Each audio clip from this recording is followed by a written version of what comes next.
We didn't manage to change the American position. It's clear that the president has this wish of conquering over Greenland. Denmark has deployed special forces and heavy military equipment to Greenland. France has sent forces to take part in Operation Arctic Endurance. Germany has deployed Arctic reconnaissance and logistics units. Sweden has dispatched officers and special forces. Canada has entered the situation both militarily and politically. The European Union has declared its full backing of Copenhagen.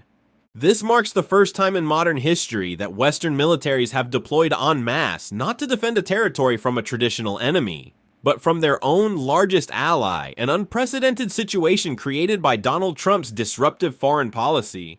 Trump has shaken the alliance order through an imposing mindset and open disregard for sovereignty.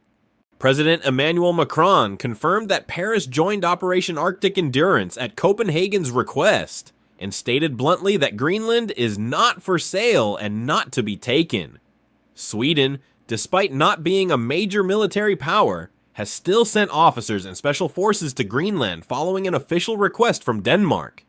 Stockholm views this as a responsibility to safeguard Nordic security and regional order, not a symbolic gesture. Canada has also joined, both militarily and politically. Ottawa sees instability in Greenland as a direct threat to North American security, and as evidence that Washington, under Trump, has undermined its own standing as a stable and reliable partner.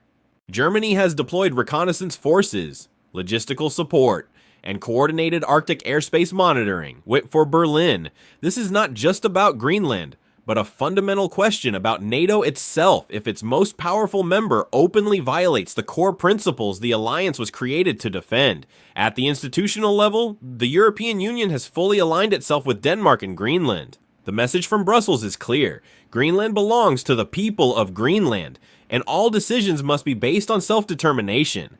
That the EU has been forced to take such a firm stance in a scenario directly involving the US underscores the severity of the crisis created by Donald Trump, as he has pushed transatlantic relations into uncharted risk. The ripple effects from Greenland have quickly spread beyond the Arctic. Canada has accelerated efforts to reshape its trade and strategic relationships, increasing engagement with China as an alternative partner as the US under Trump becomes unpredictable, erratic, and no longer reliable. Traditional allies are now seriously calculating how to reduce dependence on Washington, both in security and in economic terms. Confidence in US leadership is being steadily eroded by Trump. Meanwhile, in Washington, a meeting that had been expected to serve as a diplomatic dialogue was turned by the Trump administration into a spark for the entire crisis. Talks between the Trump administration and Denmark and Greenland quickly fell apart, abandoning all normal diplomatic standards. The US side did not seek cooperation or joint mechanisms, but repeatedly returned to rhetoric about strategic needs, security interests, and imposed control options, fully consistent with the raw power logic pursued by Trump. Denmark's foreign minister walked out of the meeting in anger. The message from Copenhagen afterward was unmistakable. Washington, under Trump's leadership, had no intention of compromising. Greenland was not treated as a partner, but as an object to be dominated. This was the moment when diplomacy collapsed completely under Trump, forcing other countries to shift into a security reflex. Denmark's position is unambiguous. Greenland is not a commodity to be traded. There is no purchase scenario, no strategic deal that can override self-determination, a fundamental principle Trump is willing to trample if it stands in the way of his power ambitions. The central issue that Washington under Trump deliberately ignores is Greenland's status within NATO through the Kingdom of Denmark. Greenland has been NATO territory since 1949. That means any military action against Greenland constitutes an attack on a NATO member. There is no legal gray zone. There is no flexible interpretation that can justify aggression by one ally against another. But if a NATO member uses or threatens to use force against another member, the entire logic of the alliance's existence collapses from within. Article 5 was not designed to deal with a US president who turns himself into a source of instability. That is why Greenland has become the most dangerous test in NATO's history, a test directly created by Donald Trump. Trump's approach to Greenland exposes an extreme, personalized power mindset that stands in direct opposition to institutional diplomacy. He treats Greenland as a non-negotiable security interest, dismisses international law, and implicitly suggests that the only limit on presidential power is his own personal morality. To allies, this is not leadership, but a clear sign that Trump is dismantling the foundations that have sustained the Western order for decades. The image of the White House during this crisis has only deepened concern. While Europe deployed forces with clarity and discipline, Washington under Trump appeared as a center of chaos, rambling statements, constant reversals, and a lack of coherence.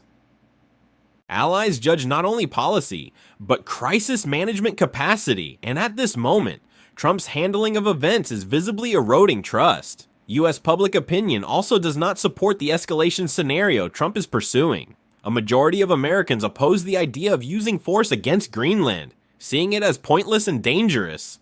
In particular, younger generations, Gen Z, have turned sharply against it, creating long-term political risks that any strategist would recognize, but which the current White House appears to underestimate. Greenland, therefore, is no longer just about a frozen island in the Arctic.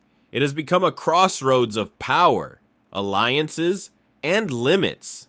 It forces the West to confront a question it has avoided for decades. What happens when the country leading the alliance, under Trump's leadership, begins to behave like a threat to the alliance itself? There is no scenario in NATO's charter for one member threatening another's sovereignty. Article 5 was designed to counter external enemies, not to manage the fallout from destabilizing behavior by a leading ally.